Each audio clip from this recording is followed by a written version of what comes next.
Assalamualaikum warahmatullahi wabarakatuh.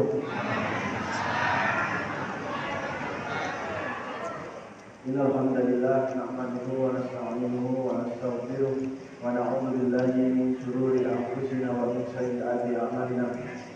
May yahdihillahu fala mudilla lahu wa may yudlil fala hadiya lahu. Asyhadu an la ilaha illallah wa asyhadu anna Muhammadan abduhu wa rasuluh la nabiyya ba'dah. Allahumma shalli ala sayyidina Muhammad wa ala ali sayyidina Muhammad. Wa qala Allah ta'ala fi kitabil karim a'udzu billahi minasy syaithanir rajim. Bismillahirrahmanirrahim. Kuntum khairu ummatin ukhrijat lin-nas ta'muruna bil ma'ruf wa tanhauna 'anil munkar wa tu'minuna billah. Wa qala aidan wa asbiqina insana lafi khusr ila alladziina aamanu wa 'amilus solihati wa tawassaw bil haqqi wa tawassaw bis sabr. Wa qala Nabi sallallahu alaihi wasallam jaddidu imanakum ila Rasulullah wa kaifa jaddidu imanana.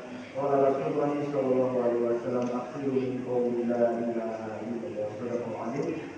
Wassalamu Rasulullah sallallahu alaihi wasallam.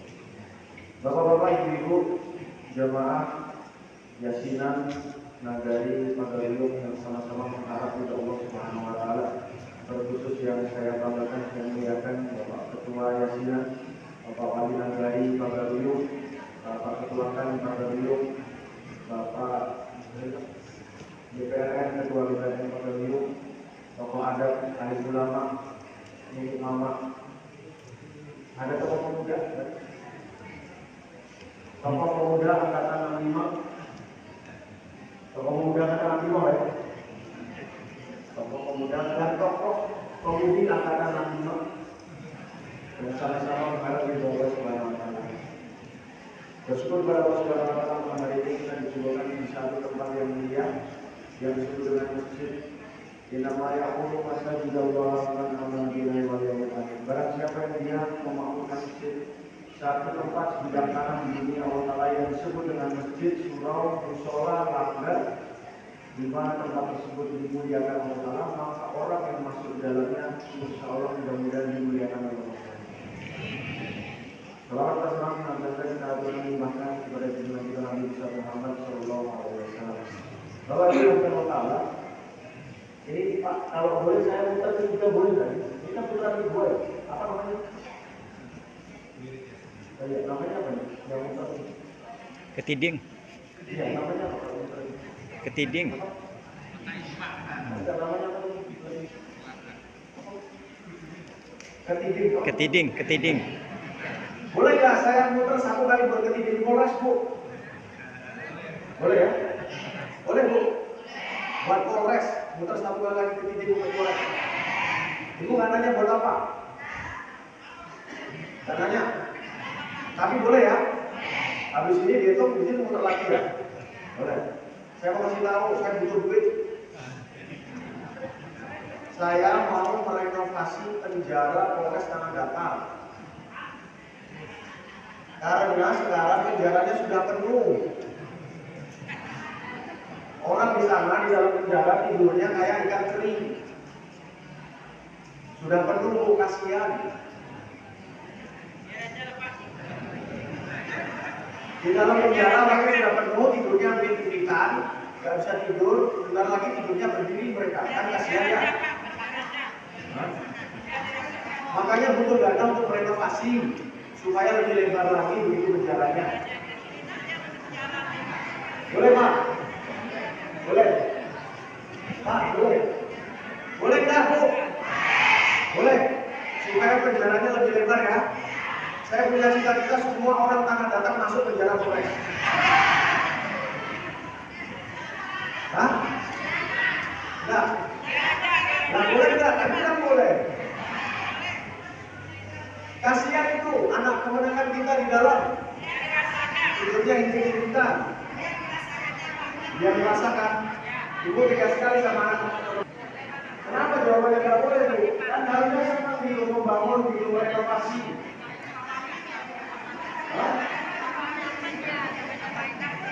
Gimana itu orang?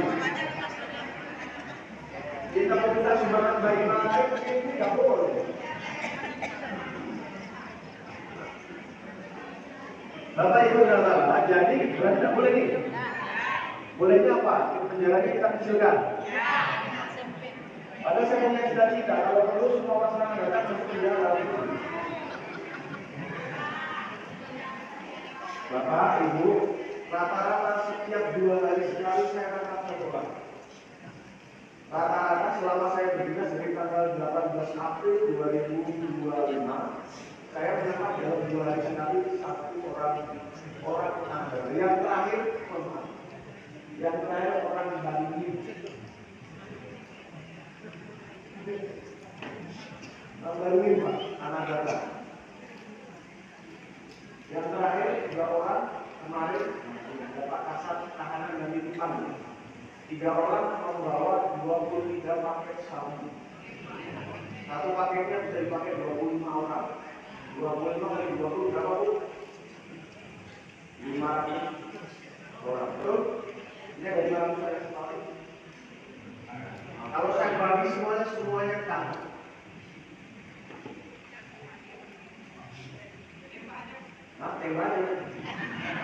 Tembak aja. Itu ada kemenangan semua itu. Ya, gunungan-gunungnya sih semua nih. Belum lagi wah, pokoknya prestasi Pak. Pokoknya anak kemenangan kita di dalam penjara itu prestasi semuanya. Sekarang lebih keren lagi Pak, mengalahkan bebek. Tahu bebek Pak ya? Bebek tahu? Bebek itu tahu yang namanya dia kawin sama bapaknya, kawin sama ibu kandungnya sendiri, tapi bebek tidak pernah kawin sesama jenis. Betul Pak? Bebek itu berani kawin dia sama bapak ibu kandungnya sendiri, tapi bebek tidak mau kawin sama sesama jenis. Ini yang di dalam penjara Pak. Ada yang mau kawin sesama jenis, sesama satu darah juga mau. Lebih canggih ya Pak bebek. Gimana Pak? Lebih canggih daripada bebek. Jadi orang mengatakan fantasi saudara. Fantasi saudara. Terus yang kedua yang disebut dengan LG. Jadi Bapak Ibu yang mulia, hari ini masalahnya kalau boleh saya katakan, kalau ibu yang menuju ini dan ibu bapak ibu ini sama yang disampaikan yang ada kalinya biar saya begitu apa? Nah, masih kami mudah-mudahan sudah pernah mendengar kaset yang sama. Selalu saya akan pikirkan bagaimana cara menyelesaikan masalah di tanah datar ini. Jadi hari ini keadaan tanah datar, kalau menurut kacamata kami selaku aparat penegak hukum tidak dalam keadaan baik-baik saja. Karena apa? Setiap 2 hari sekali 1 orang tertangkap. Makanya sekarang saya penuh. Alumnus penjara asal tanah datar sudah banyak. Kemarin ini sudah kita kirim ke pengadilan ini.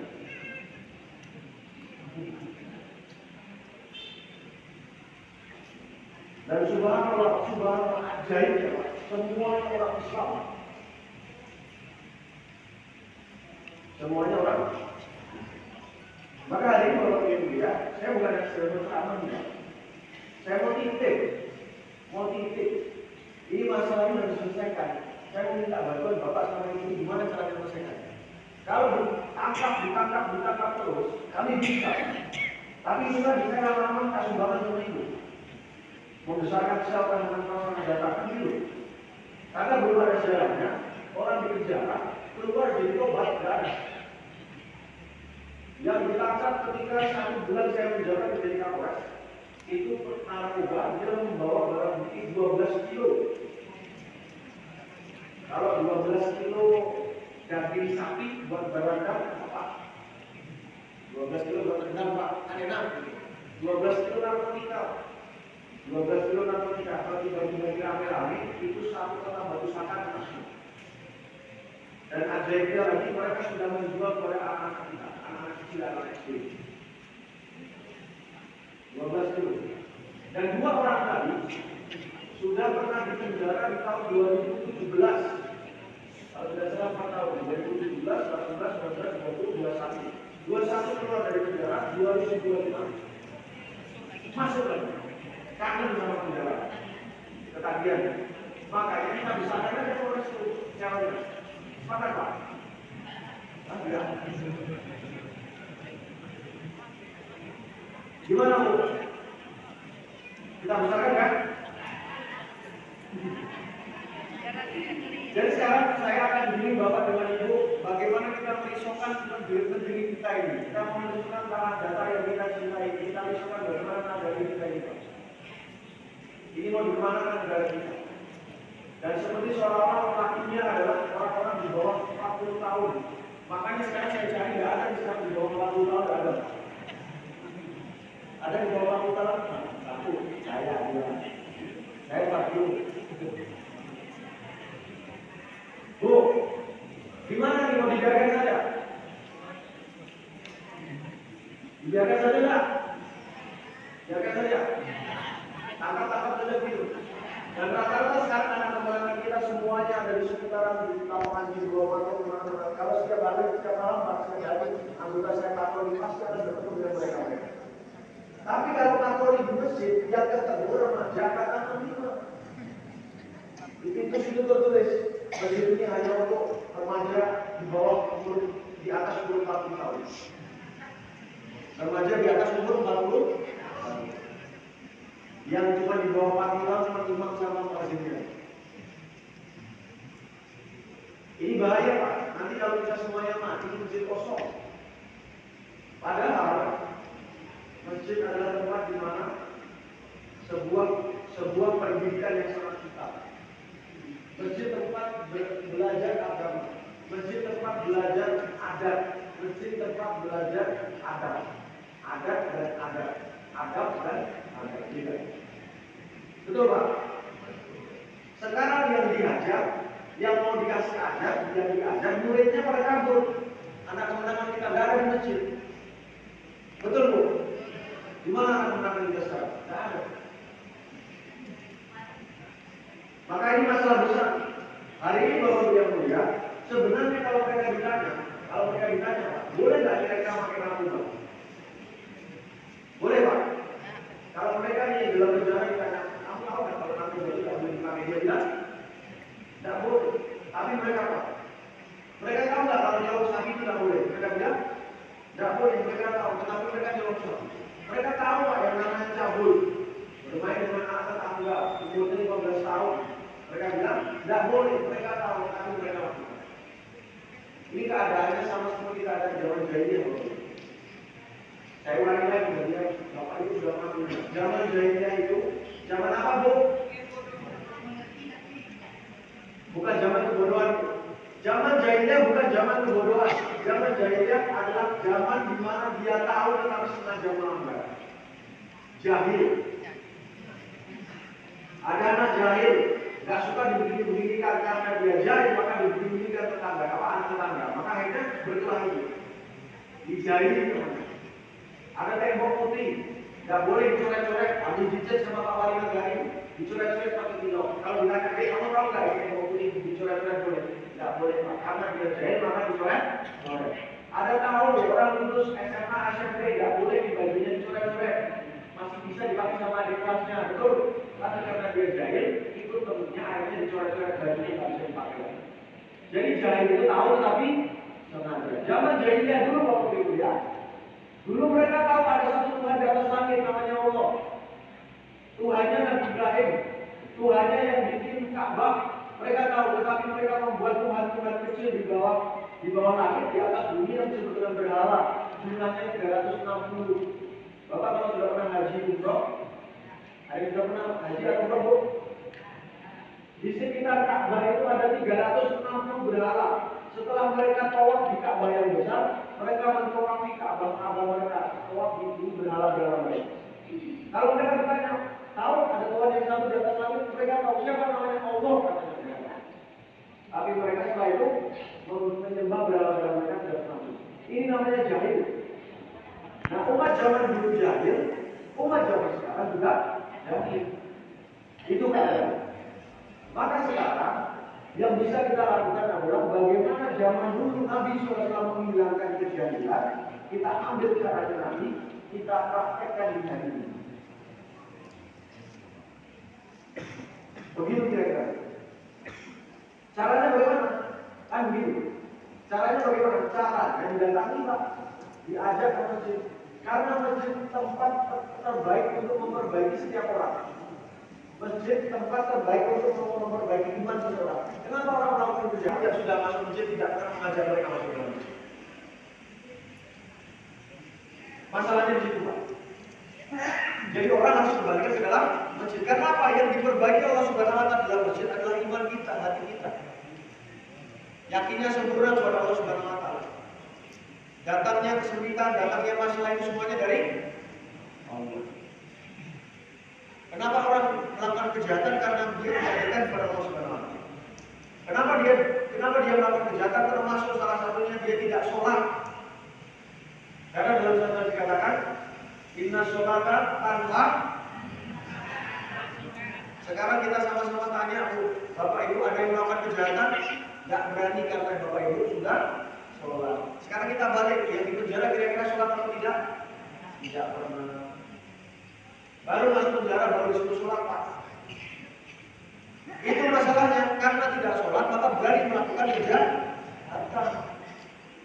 Maka PR kita bagaimana setiap orang di tanah datar itu semuanya masuk dalam masjid untuk sholat.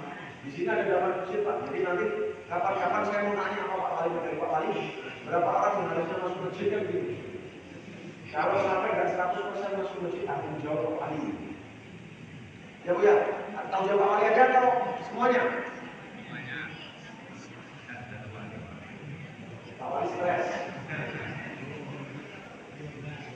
Ini tanggung jawab kita semuanya, Bu, untuk mengembalikan mereka semua masuk dalam masjid. Maka secara institusi Polres Tanah Datar sedang mencanangkan satu program yaitu kembali ke surau kami. Kembali ke surau kami.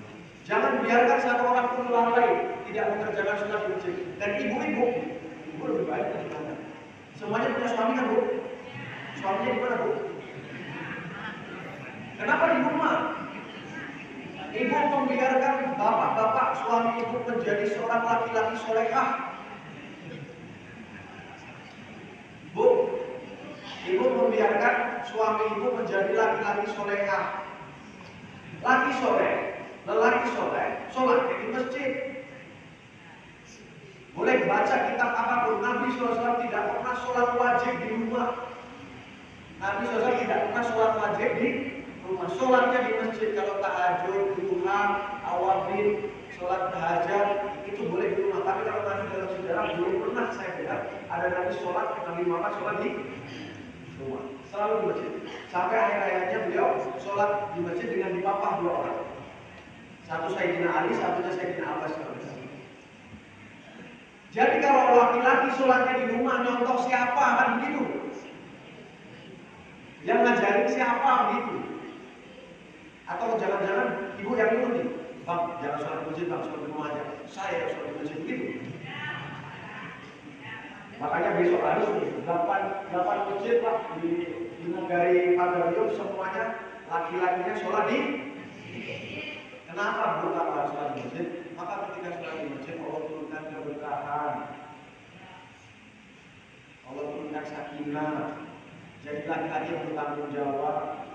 Jangan yang bertanggung jawab ibu. Beratnya seorang laki-laki di situ. Makanya harus masuk dalam. Sepakat, Bu? Di absen Pak ya? Di absen Pak? Jadi besok kalau saya undang ketiga ke sini, masjidnya harus full dengan laki-laki.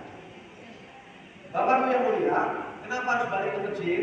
Karena kita ini sebenarnya produknya masjid. Karoserinya Allah, produknya masjid. Rumahnya Allah, Baitullah ya masjid. Jadi kalau memperbaiki kita ini harus datang ke masjid. Tidak bisa kalau kita rusak di bawah puncak paku, tidak bisa. Ada sejarah namanya motor Vario dibawa ke Yamaha, bisa? Tidak bisa. Motor Yamaha dibawa ke Yamaha, motor Vario dibawa ke Honda. Itu montirnya pun montirnya motor metik, tidak bisa motor manual. Motor aja tahu treatment yang betul. Nah kalau kita ini diri kita ini rusak di hadapan Allah Subhanahu wa taala, imannya rusak, tidak bisa dibawa ke danau Singkara, tidak bisa dibawa ke puncak paku, betul? Dibawanya kemana? Masjid. Kalau sholat itu nanti akan diperbaiki Allah Subhanahu wa taala. Begitu umusnya harus dibawa ke masjid. Dan sekarang begini ya, yang penting harus kita konsepkan, harus kita pahami bahwa setiap orang, terutama laki-laki baik, harus masuk ke dalam masjid ketika azan berkumandang. Setuju Pak? Supaya kita kembalikan mereka tidak menjadi orang jahil, harus kembali ke dalam masjid. Terus tanggung jawab siapa sekarang?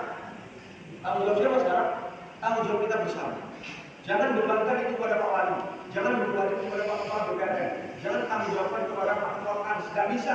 Kita semua harus bertanggung jawab. Gambarannya, kita semua harus bertanggung jawab. Karena apa? Ini agama kita.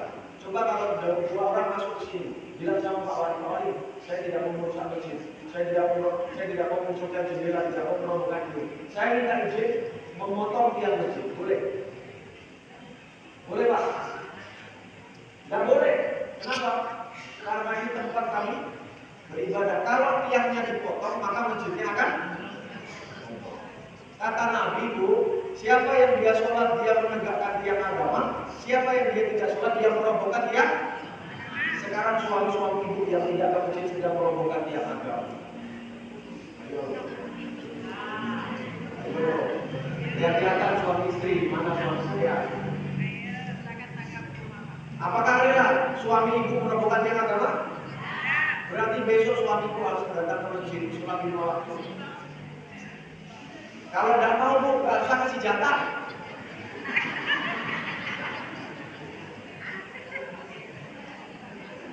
Berani Bu. Sekali-kali berani begitu loh buat agama. Bang, kalau nggak mau ke masjid Bang, jangan mengharapkan jatah dari saya. Ya Bu ya. Karena tanggung jawab ibu juga, tanggung jawab bapak juga. Jadi seluruhnya harus bertanggung jawab untuk memasukkan setiap laki-laki ke dalam masjid. Caranya Pak setelah itu, Bapak harus jemput door to door masuk dalam masjid. Karena apa? Harus dilakukan satu-satu Pak. Agama ini butuh sales. Itu Pak, tukang ember, jualan, door to door dia. Yang ember dipukul-pukul Pak. Door to door kan? Tukang ember ada door to door. Kalau agama nggak door to door, nggak akan laku dia. Ember saja, betul Bu ya, kiri kampung kan, tukang ember, dipukul embernya. Tukang ember saja door to door. Kalau agama nggak door to door, maka tidak akan bisa agama ini. Karena apa? Contohnya bagi Rasulullah, door to door Pak. Nabi door to door, mendatangi satu demi satu. Jadi hari ini kalau kita tidak door to door, maka tidak akan bisa agama ini hidup. Karena cara awalnya door to door. Maka cara akhirnya sekarang juga harus door to door. Satu orang mengatakan tidak akan baik umat ini selama cara perbaikannya tidak sama dengan umat zaman terdahulu. Tidak akan baik umat ini selama cara perbaikannya tidak sama dengan umat zaman dulu. Umat zaman dulu cara perbaikannya bagaimana Pak? Cara perbaikannya Nabi dengan cara mengajak mereka satu persatu datang ke masjid Allah Subhanahu. Maka selalu saya titipkan kepada Bapak Ibu yang penting pertama kerjakan saja. Ajak mereka. Tadi disebutkan bersama Pak Imam tadi. Wal takun minkum ummatun yad'una ilal khair. Hendaknya ada sebagian kalian yang mengajak kepada kebaikan. Ya'muruna bil ma'ruf dan mencegah dari kemungkaran. Wa ulaika humul muflihun. Sebenarnya mereka adalah orang-orang yang beruntung di sisi Allah Subhanahu. Jadi itu perintah Allah Subhanahu wa taala kepada kita untuk mengajak kepada kebaikan. Jangan dibiarkan tertinggal Bu. Jangan dibiarkan tertinggal Pak mereka tidak sholat. Seharusnya apa? Awali satu saja orang tidak sholat di negari pagar itu, Bapak Ibu harusnya sudah panik. Bahaya. Boleh saya bicara politik sendiri Pak? Coba waktu pemilu Pak. Ada nggak dibiarkan sama Bawaslu satu orang tidak nyoblos? Ada Pak? Itu dikejar satu orang itu dikasih uang 300.000. Pokoknya besok kamu harus nyoblos ya, warnanya biru, pink atau apa atas apa. Betul Pak? Itu satu DPT saja Pak, nggak dibiarkan lolos, dikejar sampai malam. Betul Bu? Berapa tahun di sini? 300 ya? Berapa? Yang penting dikejar, jangan sampai golput. Betul? Yang resikonya kalau nggak nyoblos itu hanya 5 tahun, salah nyoblos 5 tahun. Lah ini ada orang tertinggal satu sholat, yang dalam satu hadis dikatakan barang siapa dia tidak sholat dengan sengaja, maka dia akan duduk dalam neraka selama satu hukum. Satu hukumnya sama dengan 80 tahun.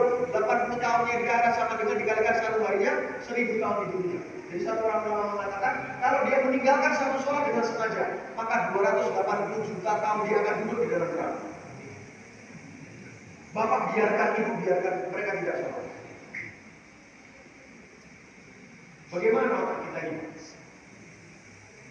Mohon maaf Pak, kalau di depan jalan raya sana ada kucing. kemudian kita jalan, tahu ada kucing, anak kucing di tengah jalan, apa yang kita lakukan? Begini Pak, buat mobil dicegah-cegah, betul Pak ya? Supaya apa? Supaya tidak tergilas itu kucing, betul? Itu kucing Bu, yang kalau mati tidak ada hisab, tidak dibiarkan sama kita mati. Ini orang tidak sholat, satu kali ditinggalkan sholat dengan sengaja, bapak ibu diam saja. Bagaimana ini? Aneh kita ini, tidak punya rasa kasih sayang kepada sesama kita. Dan lebih aneh lagi, Pak, mohon maaf Pak, saya tadi cerita tadi pagi. Kita harus bela Palestina, kita kirim ke sana mujahid. Saya setuju Pak, Cuman mohon maaf. Kalau berbicara masalah urgensi, kepentingan, mana lebih dulu, gitu kan? Urgensi ya. Mohon maaf, sekarang kita berpikir bersama-sama. Kalau orang Palestina melawan orang Yahudi, mati. Statusnya mati apa Pak? Mati syahid, itu masuk neraka atau masuk surga? Jadi kalau kita pergi ke sana, kita nolongin orang masuk surga, kan begitu. Sedangkan tetangga kita nggak sholat, kalau jelas-jelas mati masuk mana? Nggak ditolongin. Betul nggak Pak? Kalau ada kali, satunya tenggelam di tengah, satunya tenggelam di pinggir sungai. Yang ditolong yang pertama yang mana Pak? Tengah. Ya enggak lah, yang mau mati yang di tengah, yang di pinggir dorong-dorong dikit bisa.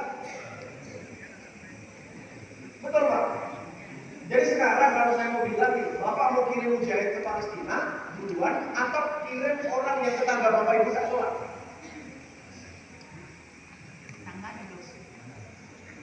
Bukannya saya bilang saya anti apa menolak, tidak, saya setuju, saya menolak, tetapi secara urgensi, secara kedaruratan, yang darurat itu tetangga kita nggak sholat. Betul Pak ya? Suruh siapa tidak apa Pak, marah-marahin sekarang. Ya Bu ya. Jadi kita harus berpikir secara logis, secara betul-betul mana yang harus kita tolong dulu. Maka Bapak Ibu ya, yang pertama kerjakan yang disebut dengan door-to-door tadi, jemput daripada orang-orang yang tidak pernah di masjid. Kenapa harus dijemput? Kenapa? Karena tempat terbaik hanya di masjid. Harus dijemput satu persatu. Yang kedua istiqomah.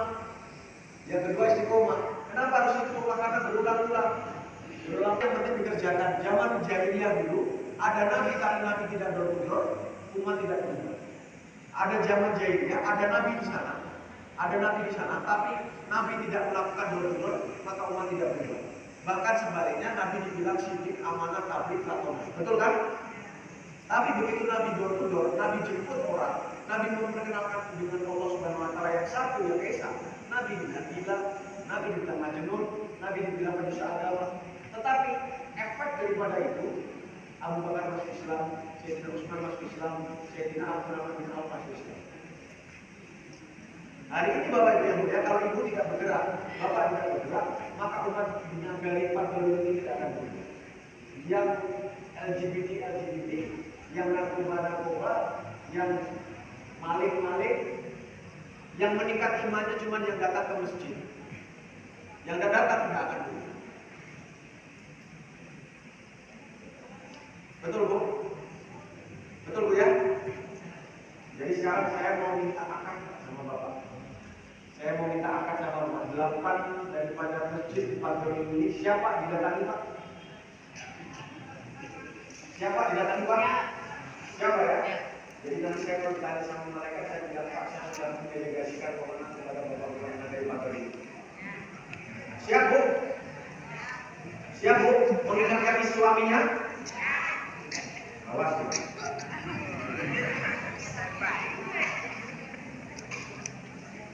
Jadi nanti Bu kalau saya bilang nggak ada bapak-bapak yang sholat di rumah, ya, nggak ada bapak-bapak di negara Pantai yang sholat di, semuanya sholat di. Dan harus berulang-ulang Bu, harus berulang-ulang. Kenapa harus berulang-ulang? Ibu perlu seperti iklan. Ibu diberitahu sesuatu yang Ibu sudah tahu.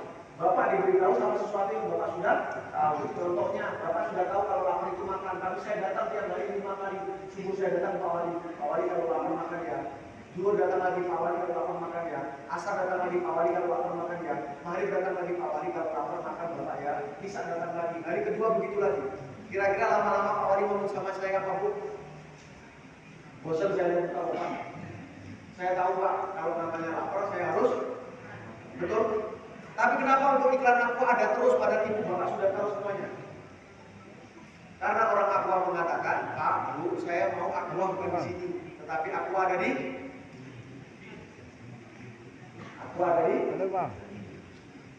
karena kalau Aqua sudah di hati, orang selalu akan beli Aqua. Yang kecil itu begitu nanti begitu dia besar akan selalu akan beli Aqua.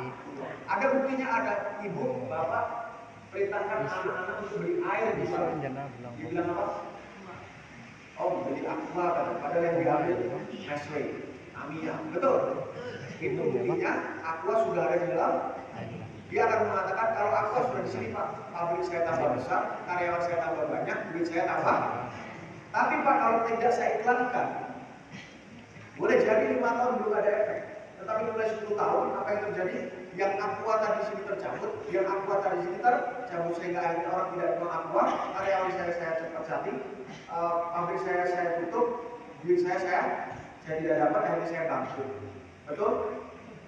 Sekarang saya tanya sama ibu, di mana sekarang ada sabun batangan merek B29? Bu, sabun batangan merek B29 di mana? Hah? Di apotek. Di mana? Kenapa tidak ada? Karena tidak ada iklan, pabriknya sudah tutup, karyawannya dipecat. Betul? Sekarang dirubah sedikit. Bu, jumlah laki-laki balik di tanah datar yang nggak ngerti kalau nggak sholat itu dosa. Berapa persen? Laki-laki balik di tanah datar yang nggak ngerti kalau nggak sholat itu dosa. Berapa persen?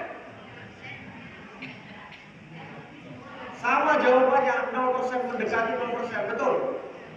Kenapa kalau sudah tahu kalau nggak sholat itu dosa, tapi kenapa nggak sholat? Buktinya tadi? Ayo. Hah? Sakit? Jahil. Jahilnya kenapa? Yang sholat di hati tercabut, yang sholat di otak tercabut. Kenapa di hati sama di otak tercabut? Karena tidak ada iklan sholat.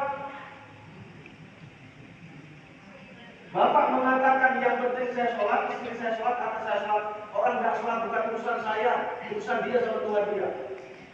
Ibu juga begitu, suami saya nggak sholat nggak apa-apa, yang penting saya sholat. Itu yang terjadi. Sholatnya, iklan tentang sholatnya makanya harus dikerjakan berulang-ulang. Besok bapak ibu kalau pergi ke masjid, kalau harusnya lurus belok-belok. Assalamualaikum, sholat Pak, udah mau komat. Assalamualaikum, sholat Pak, sudah azan. Begitu saja. Jadi buat iklan di kampung kita. Siap Bu? Siap Bu? Siap Pak? Bikin berulang-ulang. Kerjakan berulang-ulang. Yang ketiga, jangan pernah berpikir Pak, susah Pak. Susah itu kalau Bapak itu tidak mau. Kalau Bapak masih mau, insya Allah akan bisa. Kalau Bapak mengerjakan, insya Allah akan ada hasil. Karena Allah Subhanahu wa taala berfirman, Pak, Inna kala tahdiman ahbabta. Sesungguhnya Muhammad, kamu tidak bisa memberi hidayah kepada kamu cintai. Walakin Allah yang menyasa. Sesungguhnya Allah memberikan hidayah kepada yang dikehendaki. Bisa jadi Pak, bisa jadi Bu, kalau sekarang orang bahkan jauh dari Allah, kalau Bapak Ibu datang, nanti dia akan berubah. Bisa jadi. Salah ya Bu ya? Salah Pak ya? Mungkin itu saja yang saya sampaikan. Kalau misalnya ada pertanyaan, boleh nanti ditanyakan. Tapi sesungguhnya saya sebenarnya tidak mau niat ceramah Pak. Kalau ceramah itu overlapping gitu. Saya hanya mau curhat sama Bapak sama Ibu. Ini tanah datar mau diapakan? Ya Pak ya? Yang punya semboyan, yang punya slogan adat bersah di syarat bersah di kitab pulau itu cuma di sini Bu. Cuma di sini Pak. Mekah sama Madinah yang punya Ka'bah, yang punya Masjid Nabawi tidak berani ngomong adat kami bersyaratkan kitab pulau, tidak berani ngomong. Yang berani ngomong sama cuma orang Minangkabau. Yang berani ngomong cuma orang Minangkabau yang berasal dari tanah datar. Karena tanah datar punya bikin malam-malam. Kadang tanah datar punya desa Pariangan, Larangan Tua, kota 50 kota Agam sama dua tanah datar, betul. Yang berani kalau ada pengajian Qurannya di depan cuma di sini saja Pak. Yang berani menunjukkan sunnah di mana-mana orang makan pakai tangan cuma di sini, betul. Tidak ada di tempat lain, saya ketemu di sini tidak ada orang pakai garpu, pakai sendok, tidak ada. Semuanya pakai tangan dan itu sunnah Nabi SAW. Tapi kenapa seorang sekarang itu ada bisa disarak-sarak, bisa kita belum cuma teriak-teriak aja, cuma slogan, betul Pak, Bu. Itu kalau orang dulu Pak yang merumuskan pertama kali ada bisa disarak-sarak, bisa kita belum hidup zaman sekarang, kira-kira dia ngomong sama bapak sama ibu Pak, kira-kira ngomong apa Pak? Kamu ini generasi penerus, nggak bisa menjaga, betul? Betul Bu? Malu kita. Makanya Bapak Ibu, siapa lagi kalau bukan kita yang mau menaikkan ada bisa disarak-sarak, bisa dikabul. Apa janji Allah Ta'ala? Kan di sini programnya mau menunjukkan masyarakat madani Pak ya, betul ya? Masyarakat madani yang seperti apa? Masyarakat madani baldatun thayyibatun wa radun. Bagaimana caranya? Dalam Al-Quran, dalam kitabullah yang Bapak sandi-sandikan itu ada. Kalau dalam satu negeri dia beriman dan bertakwa kepada Allah Ta'ala, maka Allah Ta'ala akan berikan kepada mereka keberkahan dari atas langit dan keberkahan dari bawah. Walau anna ahlal qura amana wa taqaw la fatahna alaihim barakatin minas sama' wal ardh. Kalau seandainya penduduk dalam satu nagari, penduduk dalam satu kampung, penduduk dalam satu kabupaten dia beriman dan bertakwa, maka Allah Ta'ala akan berikan keberkahan dari atas langit dan keberkahan dari bawah bumi. Yang dari atas hujan menjadi berkah dan dari bawah bumi menjadi berkah. Anak-anaknya soleh-solehah, hafiz-hafizah, alim-alimah. Tapi kalau iman dan takwa tidak ada, yang dari atas hujan jadi galodor, dari puting beliung, yang dari bawah jadi gempa bumi, tanah longsor, anak berani melawan orang tua, anak berani membunuh orang tua kawin sama anak kandungnya sendiri, narkoba, LGBT, kawin sedarah, dan lain sebagainya. Makanya Bapak Ibu, kembalikan kami surau, itu punyanya orang Minang Pak. Betul Pak ya? Saya rasa sekarang saya lebih Minang daripada Bapak sama Ibu. Karena saya sudah makan lama kapai. Sama minum air aja. Saya Bu orang Jawa, tapi saya nggak ikhlas Pak. Kalau Bapak dan Ibu kehilangan yang disebut dengan ada bisa disarak-sarak sedikit. Ini cuma punya orang Minang. Maka di akhir penghujung pembicaraan saya itu ceramah ya. Saya mengajak Bapak sama Ibu jangan sampai hilang. Masa depan tanah datar ada di tangan kita semua. Jangan biarkan mereka saling menyinggung. Lebih baik Pak, lebih baik Bu, dia nakal orang belajar di masjid daripada dia minum tapi sendalnya tidak pernah ke masjid. Sedih saya Pak, kalau malam-malam patroli ada pemuda, malam-malam patroli di dua matok ada pemuda-pemudi sedih. Maka saya menggugah perasaan Bapak Ibu sekalian untuk kita cari arah masyarakat kita, jangan sampai azan berkumandang dia tidak masuk. Sepakat Pak? Pak, sepakat Pak? Sepakat Bu? Amin. Mudah-mudahan kita semua punya keistimewaan yang sama. Bayangkan Bu, Pak, kalau seluruh tanah datar, semua laki-laki balik, masjid yang jumlahnya 422 di tanah datar, semuanya laki-laki dari 100 masuk dari sekarang. Mudah-mudahan bermanfaat Bapak Ibu sekalian yang benar dengan Allah Subhanahu wa taala. Saya jelaskan sekali lagi dengan hormat saya titipkan tanah datar kepada Bapak dan Ibu. Saya selaku aparat penegak hukum dengan teman-teman saya tidak bisa berdiri di sini. Asasnya adalah kembalikan kita ke dalam masjid. Masjid the big university of life. Di sana mereka akan belajar adab, di sana mereka akan belajar agama, di sana mereka akan belajar adab. Dan itu punya orang iman. Setahu saya Pak, anak laki-laki tidak boleh punya kamar di dalam rumah ya.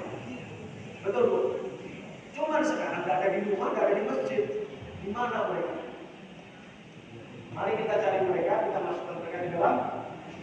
Dan Allah Subhanahu wa taala mempermudah langkah kita menerima kebenaran. Kalau ya, yang benar dan Allah Taala yang saya ingin jelaskan, kita tutup dengan doa-doa terus. Subhanallah wa bihamdi, subhanallah wa bihamdika, subhanallah wa bihamdika, subhanallah wa bihamdika. Assalamualaikum warahmatullahi wabarakatuh.